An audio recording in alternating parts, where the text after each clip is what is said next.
Yo, what is going on, guys? It is your boy Kimbo here, and it is time for an epic discussion video. I'm going to bring this a little closer, because why the heck not? Might as well. Epic discussion video, that being on Beyblade Burst Super King. So, yeah, I know I've done a few of these discussion videos, but as episodes go along, just how this season is with this endgame feel and all these characters coming back, it's like you have a few episodes and then it's just like, gotta talk about the stuff, you know. So obviously I have my episode reactions and such, and I talk about a lot of stuff there. You can go and check those out. But yeah, the most recent episode, at least to this discussion right now, being episode 17. So, I mean, anybody who saw, like, my reaction to it, I was literally drinking water and I almost drowned. It was pretty wild. But yeah, because a lot of just story happened with it. And with all that story happening, definitely got to talk about some things and just some ideas about things, you know, that I've had in mind, you know, and I mean, some of them haven't changed, like, whatsoever. If anything, things have just made it where, like, those points are, like, kind of backed up with some things, but we're going to get into it. So anybody who didn't see episode 17 or such, give you 5 seconds if you don't want spoilers. Doo-doo. Okay, so episode number 17, basically we get it where Hikaru and Hyuga both battling, their friends surrounding them. Rantaro comes in and tells them that Hyuga's made it, well, hasn't made it to the, like, Hyuga's in B rank, but Hikaru made it to A rank, and for the Legend Festival, it's A rank up. So, the Legend Festival being a big festival with all these legendary bladers in it that they've been hinting about, at least since, like, you know, Lane and Louie's battle, which, you know, was only, like, episode, like, 15, 16 since then, you know.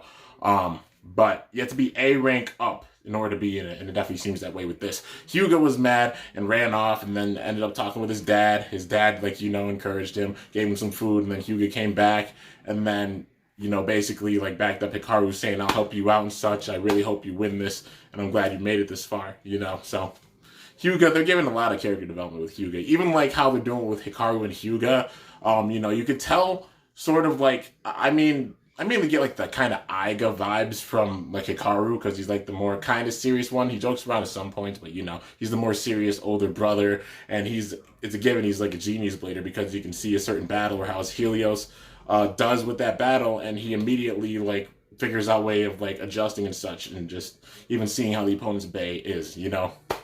From single battles, and it shows. He's a really, really smart blader, but definitely more Aiga feels from him.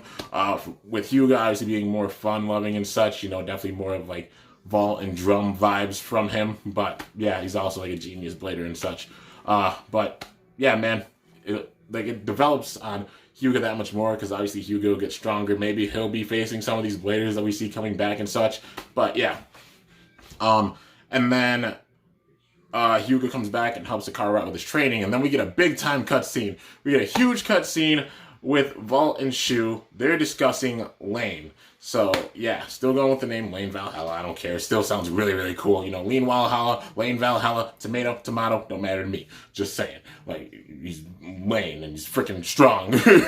You know, so getting into the story about him. So, Shu comes in already, like, looking bummed out, dude.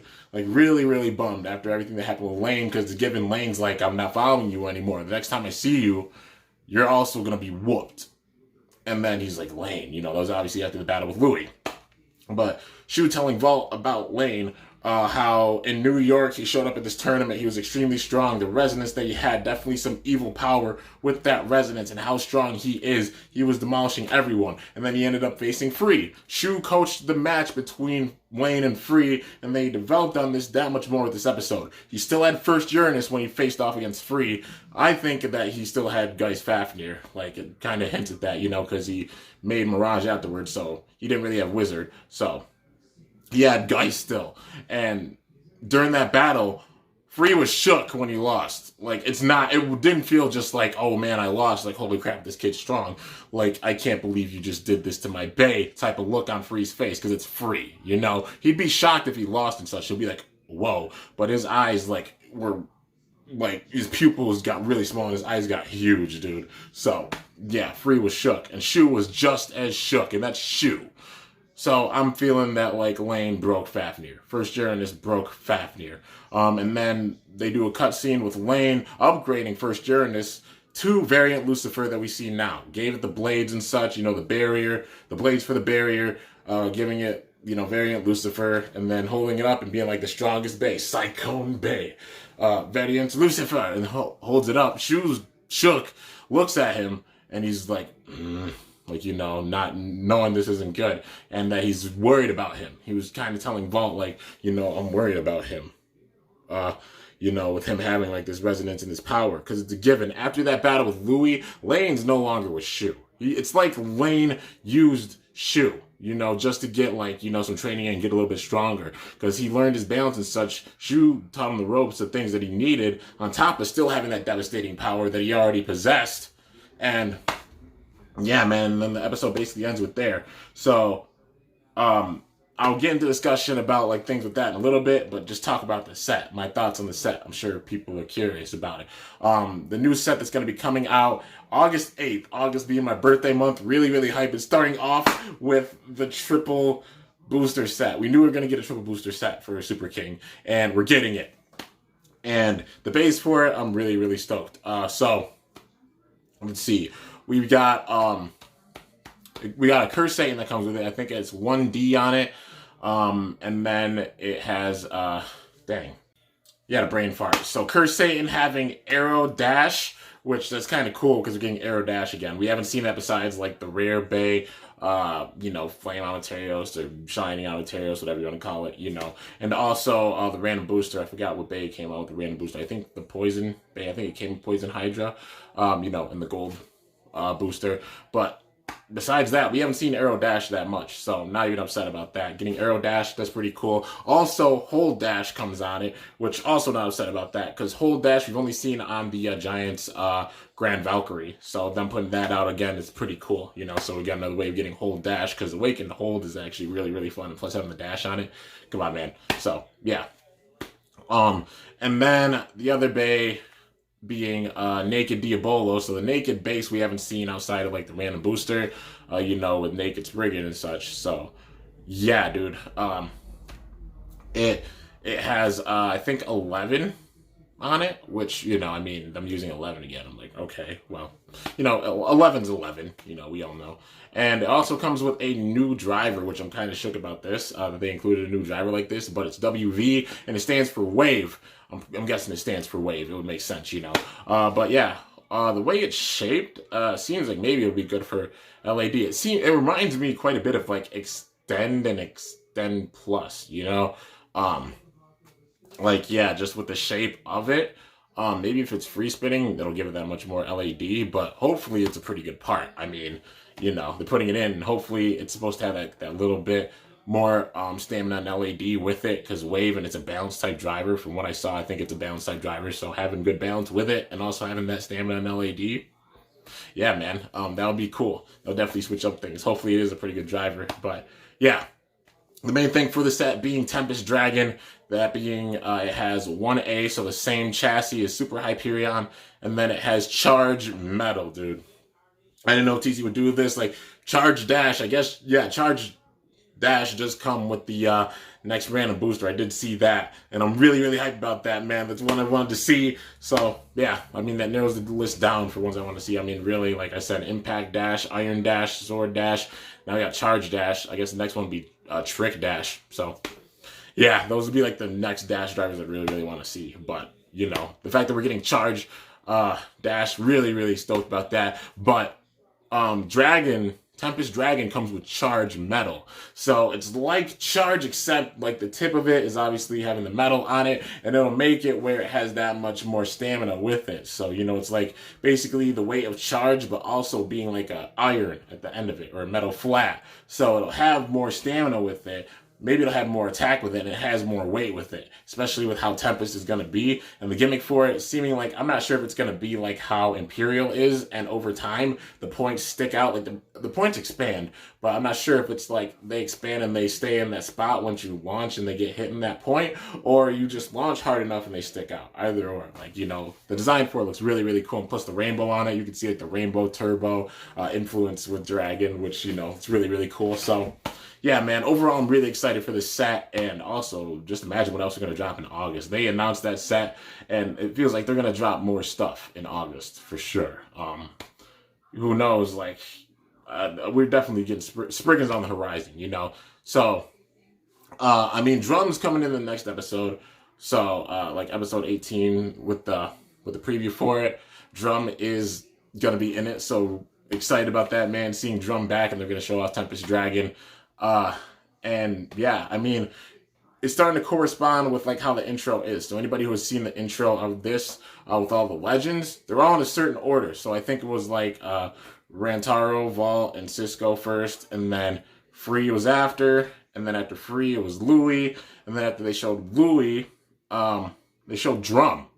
And Drum showing up after Louis showed up with this. So it could be like maybe the order that we see in the intro is the order that we're going to get. And if that's the case, then, you know, Drum showing up now, that means probably in September, either late August, which if it's late August, it's around my birthday. You know, my birthday's late August, the 29th. But that means either late August or like early September or mid-September or such, we'd get Iga coming back in. And then the new Achilles, which, you know, you got to get in, the new Achilles. And Shu being in the show, we all know there's going to be a new Spriggan, but they're holding off on it. TT's definitely holding off on it because they don't have to put it out right now. Them having Shu in the show has already got everybody really, really hyped just seeing Shu. But when Shu comes in with a Spriggan, it's going to be so, so sick to see, man. And they know they don't have to put it out right now because everybody in Japan loves Shu. He's the #1 loved character in Japan. So, yeah, man, everybody loves Shu. So, them holding off on Spriggan, not too surprised. Maybe we'll get Spriggan like maybe October at the latest. I think at the latest we'll get it October. But then after that, after Spriggan comes out, we're honestly in the dark. Like about a bunch of stuff until they like start expanding on the story and such. Like we won't know who exactly is coming back. We don't know what bay exactly will be coming in or such. And that's one thing I really, really love about this season because there's so many mystery aspects with it. Because we have the certain characters that we know are coming in, but also there's so many questions to be asked. Like how did Lane get this power? And it's like I said before, Lane, like I said, these evil groups from before throughout Beyblade history could be the reason for that. You know what I mean? Like you have remnants of those groups still out there. Perfect examples, you know, Theodore Ashton from the Snake Pit. You know I've said this quite a bit, but for real, like this could be a thing. Eval from Dead Grand. And then you have Arthur from Hell.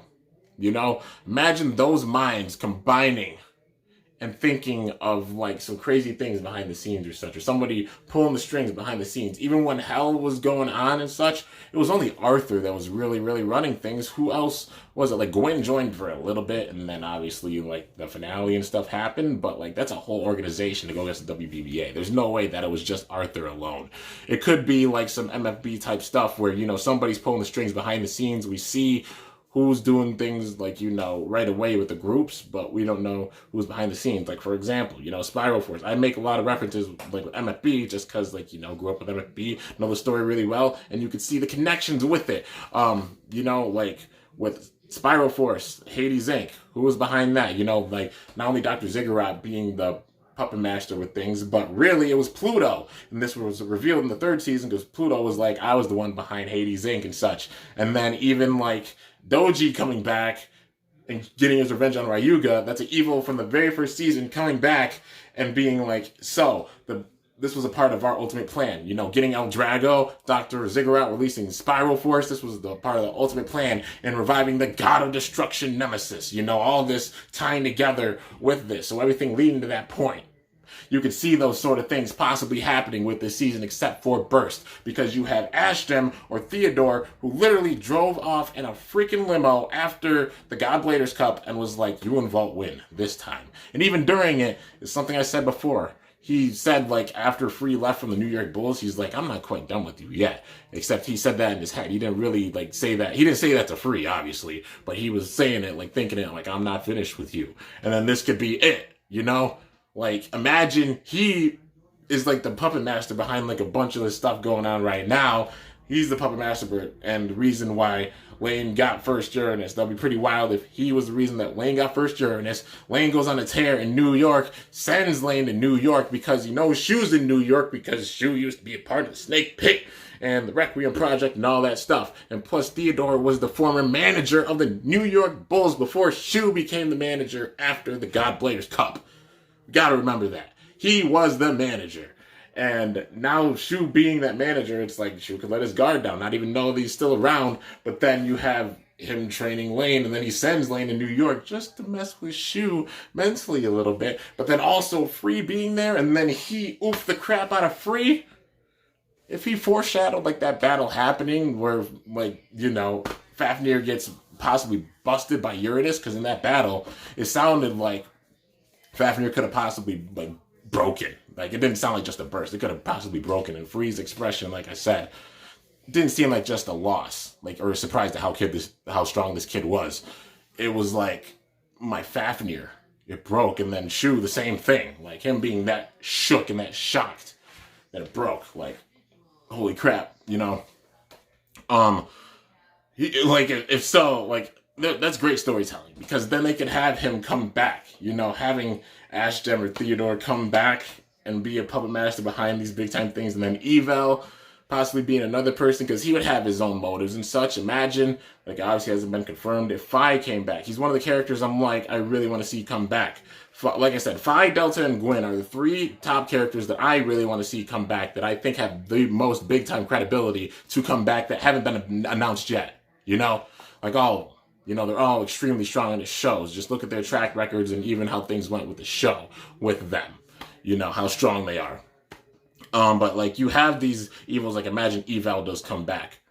He could get revenge on Phi, you know, being like, oh, man, you're supposed to be the strongest blader, you know, the Lord of Destruction. You're no Lord of Destruction. You're no Lord in General. You're just a little burnt-out Phoenix. And then he just starts roasting Phi or something, like how Doji did to Ryuga, you know? And then, you know, them putting all their eggs in one basket with Lane, or even like whatever group this is, and Lane just being like a big part of that. Lane could be like a new Requiem project. Lane could be, imagine like the Lucifer project or some crap like that. I mean, that sounds like a pretty crazy project. Maybe that's how Lane gets his ultimate bay at the end of this, if he does. Who knows, man? Or it could be some other person. You know, it could be someone else just above Lane, and Lane's the placeholder right now. He's the man to beat right now. Because we get those characters that have the man to beat role. We don't know if they're going to go on to get a stronger bay, or if it's just like, you know, they're the man to beat for right now, and then there's somebody way stronger behind them. You know, they switch it up with some seasons, you know, like how the whole Red Eye thing. Requiem Project became stronger, got Spriggan Requiem.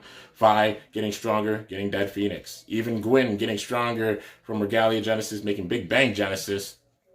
And even like Regalia being undefeated and then still making Big Bang, which that makes a big time reference even with what Lane did, because first Uranus didn't lose. It didn't lose, and he evolved as the variant Lucifer. And this is before he even got really introduced in the story and we physically saw him. That's crazy, dude. He's got a genius level even like that of or greater than Gwyn when it comes to just power and such. But like destructive power like Phi had, and even like how Arthur had. And it's just wild, dude. Like, it's really, really crazy. But yeah, man. But like I said, Evel even coming back, that would be really, really crazy. And even Arthur coming back, like the way that it ended at the end of GT, Arthur didn't seem like he turned good. Not one bit, man. He was just upset that he lost. And also, he'd have a reason to come back, and he'd have people he'd come after. Well, Drum, you know, well, I mean, like I said, for Evel, it could be Iga, it could be Phi if Phi comes back. Those being the two main ones, you know, Evel wanting payback on them. Arthur coming back in. Him wanting payback, who would you want payback on? Drum and Victories. Drum. They have Delta come back. Delta, hopefully he does, because like I said, he deserves to come back. Gwyn, same thing, deserves to come back, but getting revenge on him. Arthur, you know, would, because of how Gwyn kind of treated Arthur when Gwyn was corrupt on his power and such, you know, like with Big Bang Genesis, when he had that corrupt power and that corrupt aura. How he was even treating Arthur. You know, you can imagine Arthur coming back and wanting some revenge against all those characters for sure, dude. All these evils coming back as part of one organization and all having their own motives. Literally, none of the legends would have room to even breathe because you have all these evils coming at them, and it's like, holy crap, like they all have their own like scores to settle with all of these legends, and that's just crazy, man. It'll be so wild. Another one I've mentioned before, like, you know, it's unlikely at this point, but we sick if it happened. Norman Tarver coming back, you know, the new nemesis. Like, Shu broke his nemesis during the God Bladers Cup, and he definitely didn't seem like he turned good after that. He just looked like mad. And now Shu being good and being free of his red eye persona and his red eye self, Norman, imagine he's been training this whole time. He hasn't forgotten one bit, and he's been waiting for the moment when he can come back. He has a new nemesis, even exceeds the power of the legendary Shu Koronai, and he's coming straight for Shu. You know, that's his only focus is Shu. For what Red Eye Shu, you know, did to him during the God Bladers Cup. And even during the Snake Pit, he always wanted to try and take him down, you know, because they were always competitive in the Snake Pit, even being an evil group, you know, like they were always competitive with one another. And that's one thing that showed. And also Ash Dem or Theodore looking up at the top of the box, not even upset after Shu lost, like he wasn't done. It would be perfect for him to come back. But yeah, just saying, with all that story, that's the type of thing you need for this. Because it's like I explained before, we haven't gotten that dark with Burst. We have not gotten that absolutely crazy dark level with Burst. Yes, we've had, you know, the Requiem project happen with Shu and such. Yes, we had Louis, but Louis was mainly the first, like, you know, first season man to beat role, honestly. And he was like kind of maniacal with some of his ideals and stuff, like, you know, how he was with his demeanor, but it wasn't full out evil, you know. But definitely like the Red Eye Shu, like, you know, the whole Requiem project and such, him breaking bays, yes, that was evil. Yes, Phi even taking it a step further and breaking a bunch of bays and being Lord of Destruction, taking over his own brother Hearts, his power, and combining it with Phoenix, that Hades, with Revived Phoenix, making Dead Phoenix, and then being Lord of Destruction, breaking bays and stuff. Yes, that was dark, you know. Even like Arthur coming in with Apocalypse and breaking Dragon and Diabolos, and, you know, Mugen Lock system and such. And even Gwen trying to break Dragon. Trying to, you know what I mean? Having this mentality like I'm going to break and destroy your bay, but didn't work, and being this crazy level of Genius Blader. That being pretty wild. But imagine those aspects combined with Lane. The Genius Blader side is already shown off because he went from having first Uranus to Lucifer. If he's breaking bays already, that destructive power is already there, you know. The question is, did he break Geist or not? And I feel like when him and Free face off, because they have to face off, Lane versus Free has to happen. They've been hyping it up too long, and I really feel like it's going to happen during the Legend Bladers Cup. It's going to be crazy, man. I'm so nervous for that battle. And I feel like maybe then they'll show the full details and show maybe that Geist got broken. You know, that he actually broke it. And that's why Free is so, like, focused on facing Lane again. You know what I mean? Like, it'll make full, perfect sense. But we just got to wait for that, man. The Legend Bladers Cup is going to be nuts, man. But regardless, like, yes, all of that has been dark. But like I said, all of these different levels of things that have already shown off, even with Lane. Lane's broken launchers. Lane broke the tightrope that he was on. He punched a freaking door off its hinges and it hit the wall. He's broken multiple launchers. Basically every battle, he's broken launchers, including the launcher that Shu lent him. He broke Shu's launcher. Like, Lane's not one to be messed with, you know? He's strong. He's a genius blader, crazy level of genius blader, and he's strong, man. But yeah, it's gonna get really dark. Like, I'm talking like, you gotta see like trying to destroy the world, be the ultimate Bay, and just completely take over the world and run it in my own type of way and be like this ultimate Lord of Destruction, like, you know, like a true Lord of Destruction, even like above what Vi was trying to be. You know, something on that level where the world is at stake. The fate of the world's at stake with this. It's going to be crazy, man. It's going to be absolutely nuts. And I feel like we got to get that. We got to get that crazy level for this season, especially if it is going to be the last season of Burst. You guys know I say it to be real. We've never gotten a 5th season for any series like this. I mean, like what? The The Classic Gen did go for 3 seasons. It was 3 seasons. I guess it wasn't 4 seasons. It was 3 seasons. And then MFB going for 4 seasons. And then the Chain, I guess, going and showing, 5 seasons for Burst. So we're going to get the absolute crazy note with this. So let's just sit back, grab some popcorn, enjoy the show. But a lot of stuff's going to happen, man. And I'm honestly excited for it. Like I said, I'm excited to see the bays and such that we're going to get throughout this. All the Bladers that we see come back by the end of this. But it is going to get very, very dark. And that's just a given. I'm so nervous for it, but I'm excited at the same time. Anyways, guys, I guess that's everything for this discussion video. Let me know your thoughts in the comments below. Things are going to be wild.